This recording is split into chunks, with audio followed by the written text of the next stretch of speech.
చేసే ధర్నాలు కావచ్చు, ఇవన్నీ చూస్తుంటే మోడీ పాలన ముగిసినట్లేనా అనిపిస్తోంది. అయితే సిజేపీ సునామీపై మీరేమంటారు సార్?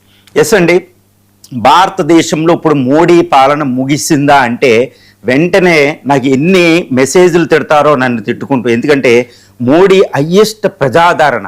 ఇక్కడ బీజేపీ ఎన్డీఏ గవర్నమెంట్ని ఒక రకంగా చూసి మోడీని పర్సనాలిటీని ఒక రకంగా చూస్తే ఎన్డీఏ బీజేపీ గవర్నమెంట్ని మనం విమర్శించిన ఏం కాదు, కానీ మోడీని విమర్శిస్తే అంత కోపం. ఎందుకంటే మోడీ వ్యక్తిత్వం అలాంటిదనమాట.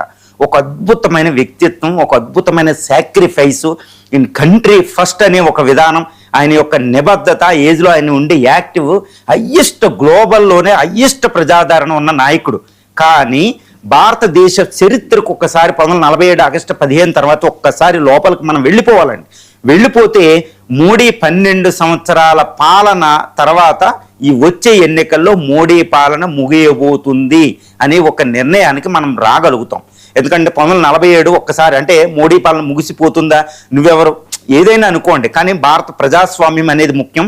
మోడీ గారికి కూడా భారతదేశం అనేది ముఖ్యం, భారత ప్రజాస్వామ్య వ్యవస్థ అనేది ముఖ్యం, ఇండియా ఫస్ట్ అనేది ముఖ్యం, వికసిత్ భారత్ ముఖ్యం అనమాట.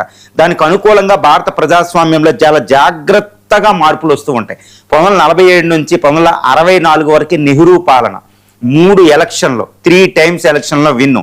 తర్వాత చేంజ్ రావాలి అనివార్యంగా, కాకపోతే అప్పుడు స్వతంత్రం వచ్చింది చాలా తక్కువగా అయింది కాబట్టి వెంటనే లాల్ బహదూర్ శాస్త్రి గారు వచ్చారు. కానీ ఇందిరా 1966 నుంచి 77 10 సంవత్సరాల పాలన తర్వాత ప్రజలు మార్పు కోరుకున్న the great Indira, the strongest government in Indian independent హిస్టరీలోనే బయటికి పంపించేశారు. మనం గుర్తుపెట్టుకోవాలి, ఏదో ఒక తప్పిదం జరిగిద్ది. సుదీర్ఘ భారత పాలనలో చాలా తప్పిదాలు జరుగుతాయి. ఇందిరా చేసింది ఎమర్జెన్సీ అనమాట, అద్భుతమైన విజయం. 1971 యుద్ధం, అద్భుతమైన 20 point formula, green revolution, atomic టెస్ట్లో the greatest strongest prime minister in India అనమాట, సెకండ్ స్ట్రాంగెస్ట్ ప్రైమ్ మినిస్టర్. అలాంటి ఆవిడ గెంటి పడేశారు ఇండియన్స్ 1977లో, గుర్తుపెట్టుకోవాలి. మళ్ళీ ఆవిడ 1980లో వచ్చింది జనతా పాలన తర్వాత. 84 తర్వాత మామూలు పాలనే, కానీ అప్పటికి కాంగ్రెస్ చప్పచప్పగా నడుస్తుంది. ఎందుకంటే మండల్ కమిషన్ ఎత్తుకుంది. ఇండియన్ పాలిటిక్స్లో మండల్, మందిర్, మార్కెట్ 3 Mలు ఉంటాయండి. మండల్ కమిషన్ జనతా మనకు తెలుసు ఏమైందో, బీసీ రిజర్వేషన్ ఒక ఉవ్వెత్తున వేసిపోయిన ఉద్యమం. తర్వాత మార్కెట్ రిఫార్మ్స్, గ్లోబలైజేషను. తర్వాత మందిర్, రామ మందిర్ యాత్ర, మార్కెట్, మందిర్, మార్కెట్, ఈ 3 మండల్, ఈ 3 రాజకీయాలు చేంజ్ చేసింది వెంటనే కొయిలేషన్ గవర్నమెంట్. కొయిలేషన్ ఎరా మనం ఎంత ఇబ్బంది పడ్డామో మనకు తెలుసు. కాంగ్రెస్ అనేది నిర్వీర్యం అయిపోయిందనమాట ఆ కాలంలో, గుర్తుపెట్టుకోవాలి. అది ఒక మార్పు. తర్వాత పివి ఎరా ఇదంతా ఉన్నా కానీ తర్వాత బీజేపీ ఎరా స్టార్ట్ అయిందని మనం చెప్పుకోవాలి. బీజేపీ ఎరా వాజ్పేయి తర్వాతే, కానీ బీజేపీ వర ఉచ్చ స్థితికి వెళ్ళింది మోడీ ఎరాలో. ఎందుకంటే మళ్ళీ కొయిలేషన్ ఎరాలను అన్నిటినీ కాంగ్రెస్ ప్లేస్లోకి బీజేపీ వచ్చేసింది 2014లో. ఎందుకంటే పూర్తి స్థాయి గవర్నమెంట్ అంటే కాంగ్రెస్ ఇండిపెండెంట్ తెచ్చిన కాంగ్రెస్ పార్టీ ప్లేస్లోకి బీజేపీ వచ్చేసింది. ఎవరు ఊహించలే. ఏదో జనసంఘ 1980లో ఉద్భవించిన పార్టీయే కాంగ్రెస్ని దాటేసింది. ఇప్పుడు చూస్తే ఇండియాలో చూస్తే మొత్తం కాషాయ జెండా ఉంటుంది. ఒకప్పుడు కాంగ్రెస్కి ఇండిపెండెన్స్ వచ్చిన తర్వాత అలా ఉండేదన్నమాట. ఇప్పుడు కాంగ్రెస్ ముక్తి భారత్ నినాదం ఆయన ఎత్తుకున్నారంటే ఎంత కాన్ఫిడెంట్గా ఎత్తుకున్నారో మనం చూడాలి. కానీ 2014 నుంచి ఇప్పుడు 2026 12 సంవత్సరాల నిర్విఘ్న 3 ఎలక్షన్లో ఇప్పుడు ప్రజలు మార్పు కోరుకుంటున్నారు. ఎందుకంటే నేను చెప్పాను కదా, ఇండిపెండెన్స్ తర్వాత ఎప్పుడు కూడా ఒక ప్రతి 12 సంవత్సరాలకు ఆల్మోస్ట్ అన్ యావరేజ్ ఒక మార్పు వచ్చింది. ఎందుకంటే ప్రజాస్వామ్యం ఇక్కడ పూర్తి స్వేచ్ఛ ఉంటుంది. ఇదేమి చైనా కాదు, ఇదేమి రష్యా కాదు, ఇది అమెరికా లాగా బ్రిటన్ లాగా ఇండియాలో ఒక అద్భుతమైన ప్రజాస్వామ్యం ఉంది. అక్కడ రాజ్యాంగం ఉంది. అందరూ ఫోర్స్ని మర్చిపోతే ఎవరు ఏం చేయలేరు. ఇక్కడ మోడీ ఎక్కువ కాదు, ఇందిరా ఎక్కువ కాదు, వాజ్పేయి ఎక్కువ కాదు, నెహ్రూ ఎక్కువ కాదు, గాంధీ కూడా ఎక్కువ కాదు, ఎవరు ఎక్కువ కాదు. రాజ్యాంగ శక్తి మాత్రమే ఎక్కువ. ఎందుకంటే ఆ రాజ్యాంగంలో వాళ్ళు స్ఫూర్తి పెట్టేళ్ళారు. వ్యవస్థ ప్రధానం. అదే రామాయణంలో రాముడు కూడా అంటాడు, రాముడు సీత ప్రధానం కాదు, వ్యవస్థ ప్రధానం. అందుకే రాముడు తన జీవితాన్ని సాక్రిఫైస్ చేశాడు. అందుకే రాముడిని సీతని ఈరోజు కూడా మనం కొలుస్తాం దేవుళ్ళుగా. ఇక్కడ రాజ్యాంగ వ్యవస్థ ప్రధానం, అంతేగాని వ్యక్తుల ప్రధానం కాదండి. వ్యక్తి ఆరాధన ఇక్కడ ఉండడానికి లేదు. ఇది రాజ్యాంగ ఆధారిత పాలన, ఇదే చైనా రష్యాలు కాదు. అందువల్ల ఇప్పుడు మోడీ పాలన 12 సంవత్సరాలు ముగియబోతుంది. నేను ఉన్నది ఉన్నట్టు చెప్తున్నానండి, ఎవరేమనుకున్నా.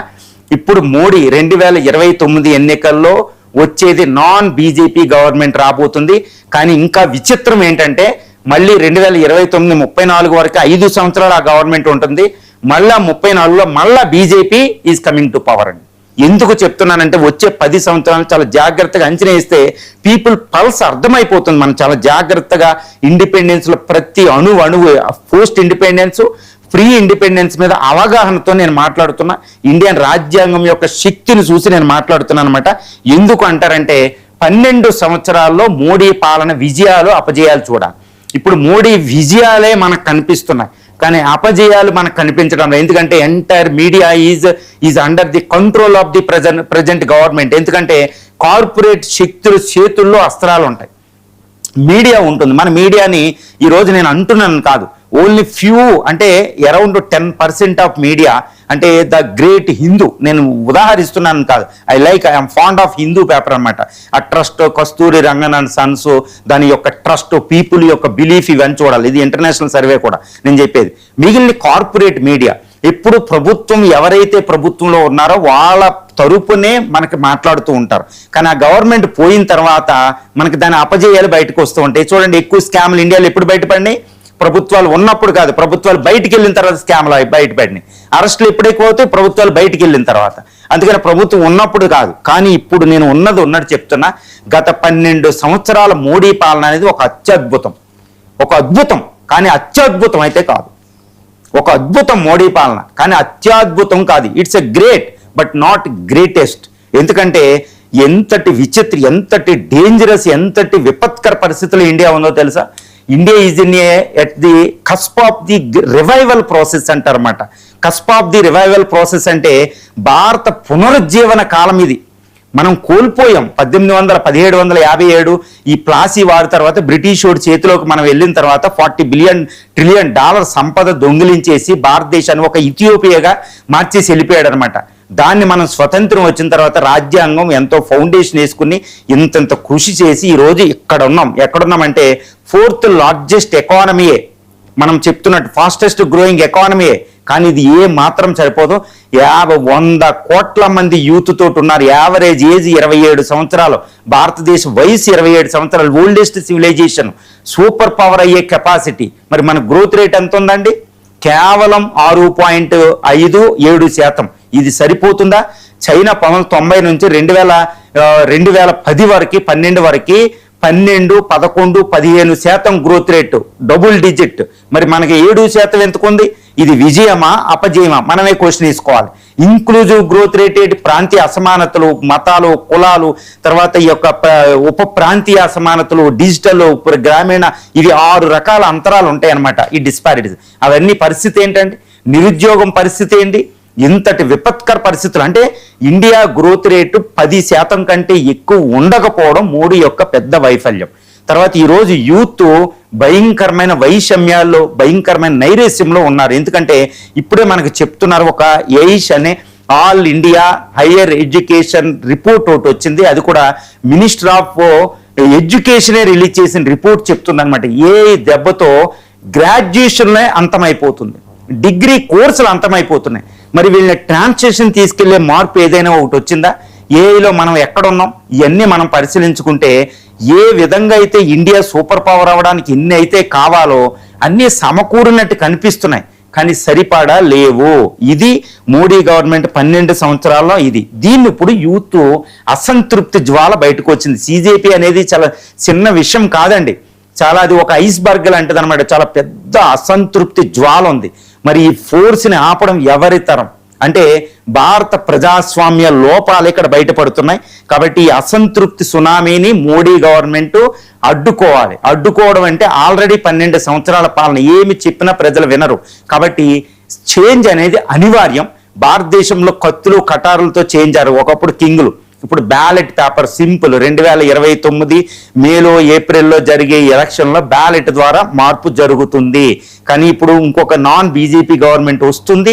మళ్ళా బీజేపీ 2034లో రావడానికి అతిపెద్ద కారణం ఉంది. నేను అది ఎప్పుడైనా ఏ సందర్భంలోనే చెప్తానన్నమాట. రైట్ సార్, సిజేపీ జన